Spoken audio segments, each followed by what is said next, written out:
हम आउटलुक के साइज को इंक्रीमेंट करने के लिए सबसे पहले अपने माइक्रोसॉफ्ट ऑफिस के किसी भी एप्लीकेशन के वर्जन को चेक करेंगे। वर्जन को चेक करने के लिए हम यहाँ पे एक्सेल को ओपन किए हैं और अकाउंट पे क्लिक करके यहाँ पे शो हो रहा है माइक्रोसॉफ्ट ऑफिस 2021 वर्जन यहाँ पे शो हो रहा है। इसी तरह से आप अपने ऑफिस के किसी भी एप्लीकेशन को ओपन करके आप यहाँ से उसके वर्जन को चेक कर सकते हैं।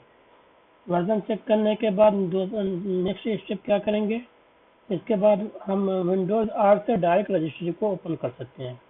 लेकिन हम अगर विंडोज़ R से रजिस्ट्री को ओपन करेंगे तो जो भी मॉडिफिकेशन करेंगे वो मॉडिफिकेशन प्रॉपरली वर्क नहीं करता, इसलिए हम सर्च में जाकर वहाँ पे रजिस्ट्री एडिट को ओपन करेंगे और उसको रन एज ए एडमिनिस्ट्रेटर को ओपन करेंगे।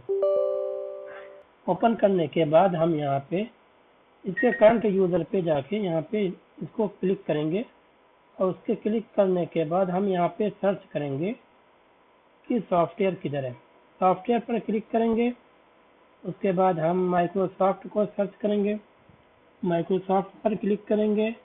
अब इसके बाद फिर हम पेज को डाउन करेंगे, डाउन करते हुए चेक करेंगे इधर ऑफिस शो हो रहा है, एग्जिस्ट है या नहीं। अब हम यहाँ पे पेज को नीचे डाउन करेंगे, डाउन करने के बाद यहाँ पे ऑफिस पर क्लिक करेंगे। ऑफिस पर क्लिक करने के बाद देख रहे हैं यहाँ पे ऑफिस 16 शो हो रहा है, क्योंकि हमारे ऑफिस का जो वर्जन है वो 16 से ऊपर है, मतलब हमारे ऑफिस का जो वर्जन है वो 2021 है।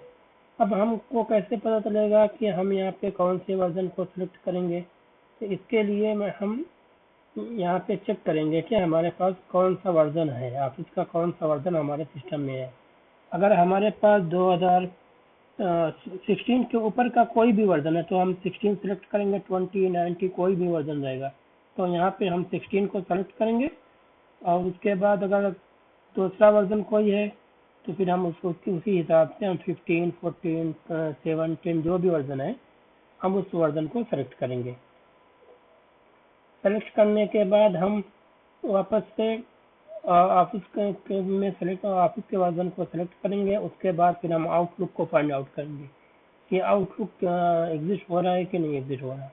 आउटलुक एग्जिस्ट हो रहा है, यहाँ पे आउटलुक पर क्लिक करेंगे। आउटलुक पर क्लिक करने के बाद हम PST फाइल को सर्च करेंगे, PST फाइल हमारे सिस्टम में है, एग्जिस्ट है या नहीं। तो यहाँ पर PST फाइल जो एग्जिस्ट नहीं हो रही है, हम सर्च कर रहे हैं यहाँ पे PST फाइल हमारे सिस्टम में है या नहीं, लेकिन अब हमारे सिस्टम में PST फाइल शो नहीं हो रही है। अभी भी देखें हमारे सिस्टम में PST फाइल शो नहीं हो रही है। तो PST फाइल शो नहीं हो रही है तो अब हमको PST फाइल को क्रिएट करना पड़ेगा। क्रिएट करने के लिए हम आउटलुक के अंदर ही PST फाइल को क्रिएट करेंगे। अभी देखें यहाँ पे PST फाइल है नहीं, तो हम यहाँ पे PST फाइल को एक बार और सर्च करते हैं, देखते हैं केयरफुली PST फाइल है या नहीं। PST फाइल शो नहीं हो रही यहाँ पे। तो फाइनली अब हमको PST फाइल को क्रिएट करना पड़ेगा। क्रिएट करने के लिए हम यहाँ पे की पे क्लिक करेंगे और याद रहे ये PST जो PST केस सेंसिटिव है, इसको हम कैपिटल लेटर में ही PST को टाइप करेंगे। PST फाइल क्रिएट करने के बाद अब हम इसके अंदर जो आउटलुक की साइज है उसको यहाँ पे मेंशन करेंगे। हम यहाँ पे हमारा सिस्टम 32 बिट है, इसलिए हम 32 बिट लेंगे। आपका 64 है तो आप 64 बिट भी ले सकते हैं। इसको हम क्लिक करेंगे और यहाँ पे हम फाइल का जो नेम है वो केस सेंसिटिव है, इसलिए हम फाइल का नेम डिस्क्रिप्शन में मेंशन कर देंगे। अब यहाँ से इस फाइल के नेम को कॉपी करेंगे और फिर वहाँ पे ले जाके आउटलुक के अंदर इस फाइल के नेम को उसको रीनेम करेंगे। इसको यहाँ पे हम रीनेम करेंगे। इसी तरह हम दूसरी फाइल को भी क्रिएट करेंगे सेम 32 बिट पे और वहाँ से फाइल को कॉपी किए। ये भी केस सेंसिटिव है तो याद रहे कि फाइल को कॉपी करके ही लिखना बेटर है। यहाँ पे हम इसको रीनेम करेंगे। रीनेम करने के बाद अब हमारी फाइल क्रिएट हो गई, लेकिन हमने अभी इसकी साइज फिक्स नहीं की है।